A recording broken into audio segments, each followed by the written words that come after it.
નમસ્કાર. ચાલો આજે આપણે જીવનના એ મૂળભૂત એકમો વિશે વાત કરીએ જે આપણને અને આપણી આસપાસની દુનિયાને બનાવે છે.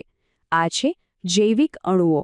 અરે આપણી શરૂઆત થશે કાર્બોહાઈડ્રેટ્સથી, જે પૃથ્વી પર સૌથી વધુ પ્રમાણમાં જોવા મળતા કાર્બનિક સંયોજનોમાંના એક છે. આ એક વાક્ય જીવનનો આખો સાર કહી દે છે. ભલે જીવન ગમે તેટલું જટિલ લાગે, એના મૂળમાં તો અણુ સ્તરે થતી એકદમ સુવ્યવસ્થિત રાસાયણિક પ્રક્રિયાઓ જ છે. જાણે કે એક પરફેક્ટ સિમ્ફની ચાલી રહી હોય. તો આજે આપણે શું શું જોવાના છીએ? પહેલાં તો જૈવિક અણુઓનો એક નાનકડો પરિચય, પછી કાર્બોહાઈડ્રેટ્સ શું છે એ સમજીશું, એના પ્રકારો જોઈશું, ગ્લુકોઝના બંધારણની જાસૂસી કરીશું અને છેલ્લે જાણીશું કે એ આપણા માટે આટલા અગત્યના કેમ છે. આ વાત ખરેખર અદ્ભુત છે કે જીવંત વસ્તુઓ, જેમ કે આપણે પોતે, એ નિર્જીવ અણુઓથી બનેલી છે. કાર્બોહાઈડ્રેટ્સ, પ્રોટીન, ન્યુક્લિક એસિડ, આ બધા અણુઓ ભેગા મળીને એકબીજા સાથે એવી રીતે કામ કરે છે કે જીવન શક્ય બને છે. તો આ બધા જ જૈવિક અણુઓમાંથી આજે આપણે ખાસ ધ્યાન આપીશું કાર્બોહાઈડ્રેટ્સ પર. મોટાભાગે વનસ્પતિઓ દ્વારા બનતા આ અણુઓ કુદરતમાં બહોળા પ્રમાણમાં ફેલાયેલા છે. ચાલો શરૂઆત કરીએ એના નામથી જ, કાર્બોહાઈડ્રેટ.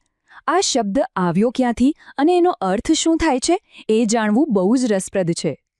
શરૂઆતમાં એવું માનવામાં આવતું હતું કે કાર્બોહાઈડ્રેટ્સ એટલે કાર્બનના હાઇડ્રેટ્સ, કેમ કે એમના અણુસૂત્રો આ ફોર્મ્યુલામાં ફિટ બેસતા હતા. જેમ કે ગ્લુકોઝ, જેનું સૂત્ર છે C6H12O6. એને આપણે C6H2O6 તરીકે પણ લખી શકીએ, એટલે નામ પડ્યું કાર્બોહાઈડ્રેટ. પણ વિજ્ઞાનમાં કોઈ પણ નિયમ હંમેશા ચકાસવો પડે, ખરું ને?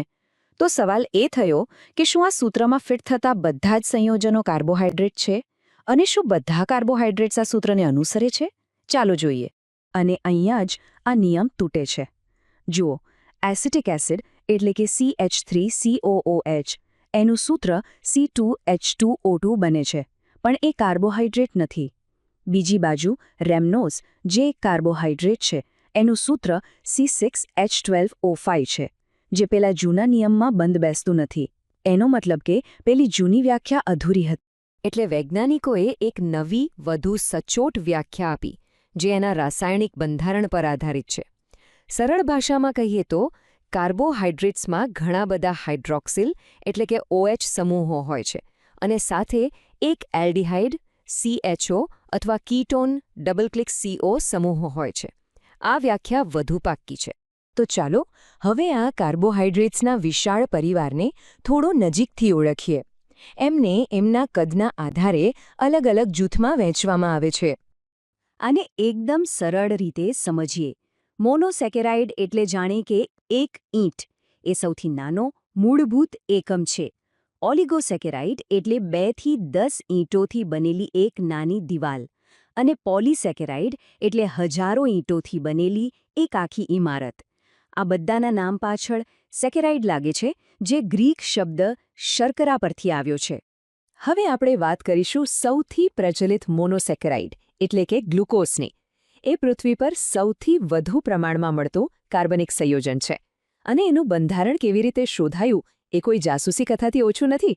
મોનોસેકેરાઇડ્સના પણ પ્રકાર હોય છે, જે એમાં રહેલા કાર્બનની સંખ્યા અને ક્રિયાશીલ સમૂહ પરથી નક્કી થાય છે. જેમ કે ગ્લુકોઝમાં 6 કાર્બન છે, એટલે એ હેક્ઝોઝ છે. અને એમાં આલ્ડિહાઇડ સમૂહ છે, એટલે એને આલ્ડોહેક્ઝોઝ કહેવાય છે. વૈજ્ઞાનિકોએ ગ્લુકોઝનું બંધારણ શોધવા માટે જાણે કે એક પછી એક કોયડા ઉકેલ્યા.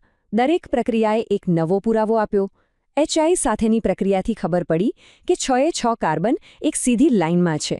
બીજી પ્રક્રિયાઓથી આલ્ડિહાઇડ અને 5 હાઇડ્રોક્સિલ સમૂહોની હાજરી સાબિત થઈ.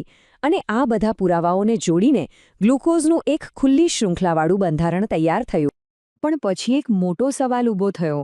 જો ગ્લુકોઝમાં ખુલ્લો આલ્ડિહાઇડ સમૂહ હોય તો એણે અમુક ખાસ કસોટીઓ આપવી જોઈએ. પણ નવાઈની વાત એ હતી કે ગ્લુકોઝ એ કસોટીઓ આપતું નહોતું. આ એક મોટો વિરોધાભાસ હતો, અને પેલું ખુલ્લી શૃંખલાનું બંધારણ આ વાત સમજાવી શકતું નહોતું. અને આ સમસ્યાનો ઉકેલ મળ્યો એકદમ અણધાર્યો. ખબર પડી કે ગ્લુકોઝ મોટાભાગે ખુલ્લી શૃંખલામાં નહીં, પણ એક ચક્રીય એટલે કે રિંગ જેવા બંધારણમાં હોય છે. આમાં 5મા કાર્બન C5 પરનો OH સમૂહ પહેલા કાર્બન C1ના CHO સમૂહ સાથે જોડાઈ જાય છે અને એક રિંગ બનાવે છે. આના કારણે પેલો આલ્ડિહાઇડ સમૂહ મુક્ત નથી રહેતો અને એટલે જ એ પેલી કસોટીઓ નથી આપતો. કોયડો ઉકેલાઈ ગયો. તો હવે આપણને ગ્લુકોઝ જેવા મૂળભૂત એકમ વિશે ખબર પડી ગઈ. હવે ચાલો જોઈએ કે આ એકમો એકબીજા સાથે જોડાઈને ડાયસેકેરાઇડ અને પોલિસેકેરાઇડ જેવી મોટી શૃંખલાઓ કેવી રીતે બનાવે છે. જેમ 2 ઈંટોને જોડવા માટે સિમેન્ટ જોઈએ, એમ 2 મોનોસેકેરાઇડ એકમોને જોડવા માટે એક ખાસ બંધ હોય છે, જેનું નામ છે ગ્લાયકોસિડિક સાંકળ. આ પ્રક્રિયામાં પાણીનો એક અણુ દૂર થાય છે અને બંને એકમો એક ઓક્સિજન પરમાણુથી જોડાઈ જાય છે. જ્યારે 2 મોનોસેકેરાઇડ જોડાય ત્યારે બને છે ડાયસેકેરાઇડ.